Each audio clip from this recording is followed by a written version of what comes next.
Hey guys, Tyler here. In this video, I'm going to actually be talking about different traffic sources that affiliate marketers use and kind of what the pros and cons of each of them are.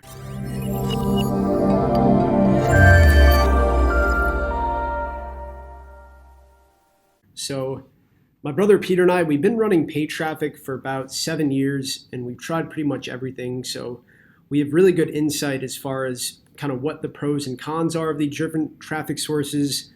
And what you can do is you can listen to this video and see which one might be a good fit for you based on what your strengths are. Okay.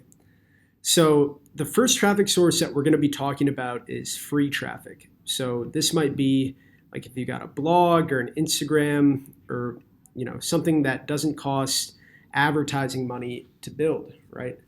So free traffic can be a really good way for somebody that doesn't have any money to start generating traffic, whether through the blog or an Instagram account or something like that, right?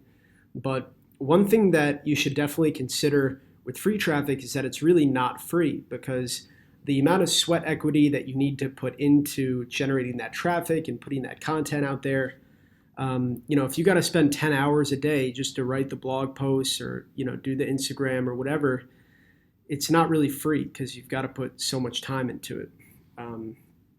That being said, this can be, a good option for people that are just have no money and just need something to get started. But really what the free traffic should be done, it should be done in conjunction with some of the other strategies that we're going to be talking about here. So number two, we're going to be talking about Facebook ads. So Facebook ads, I could talk about this for hours. Facebook, there's so many pros and cons to running on the platform, but really what the biggest pro is just the targeting capabilities of Facebook and just how smart of an ad platform it is. So Peter and I, we've been able to make money on Facebook in dozens of different verticals that we really didn't know much about them before we started, but we were able to become successful just by using Facebook's really advanced targeting options and using our marketing knowledge to come up with the right messaging to put it in front of the right audience. So Facebook is a really, really powerful ad network, and you can get amazing results on it. And it can also be very, very scalable too. So we've seen our campaigns be able to scale up to astronomical levels just on Facebook traffic alone. Okay, but there's definitely some downsides to it. So a lot of people who are running Facebook ads nowadays, their biggest struggle is just with accounts. So Facebook has so many issues right now with just their whole process of, reviewing ads and banning accounts. It's really just gotten way out of hand. So if you're a Facebook marketer, you're probably going to be spending most of your time just trying to figure out like what accounts to run your ads on versus actually doing the marketing. So, it's something to take into account. Like if you don't like dealing with a lot of headaches of, getting your account shut down and stuff like that, then Facebook is probably not the best traffic source for you. Third here, let's talk about native ads. So native ads are something that Peter and I have started to explore more this year. They've become more popular in the past couple years. Native ads are basically if you're on like Forbes or CNN and you're scrolling down the screen, you'll see an ad that kind of looks like an article, but it's not an article. It's usually like an advertorial or links out to another content site or something like that, but it's just an ad, right? So native ads has, same with Facebook or free traffic, there's pros and cons to native ads. So let's start out with some of the pros for native ads. So first and foremost, native ads, they can be more stable than Facebook campaigns in regards to you're not going to be getting your account shut down left and right. So usually with native ads, at least the native ad networks that I've worked with, like Taboola, they can be very, very helpful as far as telling you why your ads are getting disapproved, and they won't just ban your account without telling you the reason, right? So that's really good right there. Yep, another pro for native ads is the fact that they can be more stable. So once you nail a campaign on native, there can be a little bit more longevity than other traffic sources. They tend to just be a little bit more stable. So if you're getting a certain result one day, you're not going to wake up and get no results the next day, right? So that's very, very good too. Native ads, there's also a lot of scale to them. So once you really nail a campaign on native ads, it's really possible to spend tens of thousands of dollars a day on the traffic source, similar to Facebook.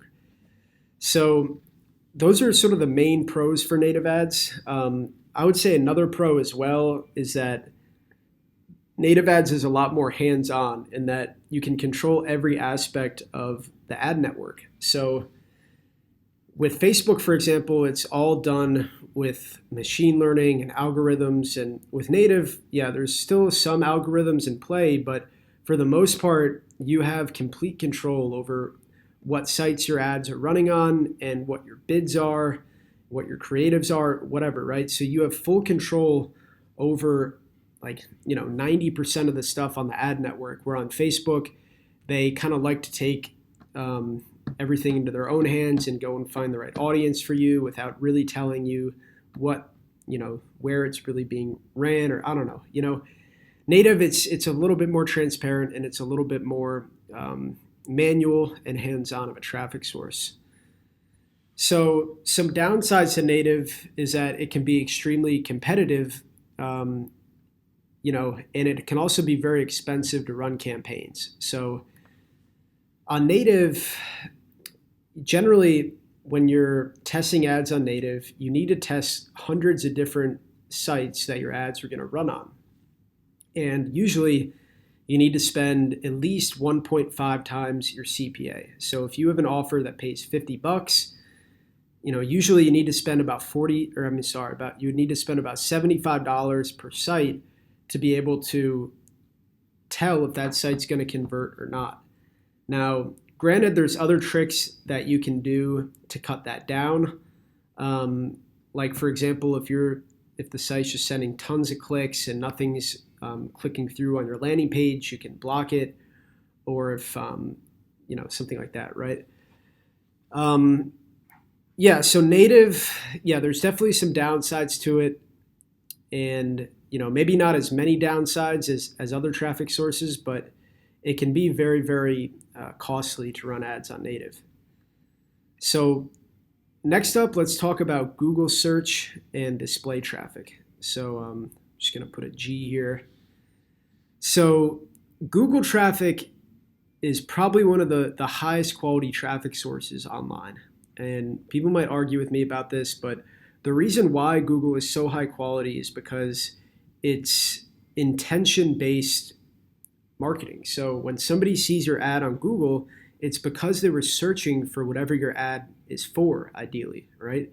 Unless your targeting's messed up. But if you're running ads for a dog product and people are searching for dog product and they see your ad, it's going to be much more high quality than if somebody was just scrolling through CNN and they see some random ad for something they may or may not even be interested in. So Google search can be extremely high quality. Google display also can be very high quality because you can get pretty nitty gritty with your targeting options and stuff like that. The downsides for running Google, especially as an affiliate or doing lead generation, something like that, is just the strictness. So Google has got to be probably the most strict traffic source for affiliate marketing.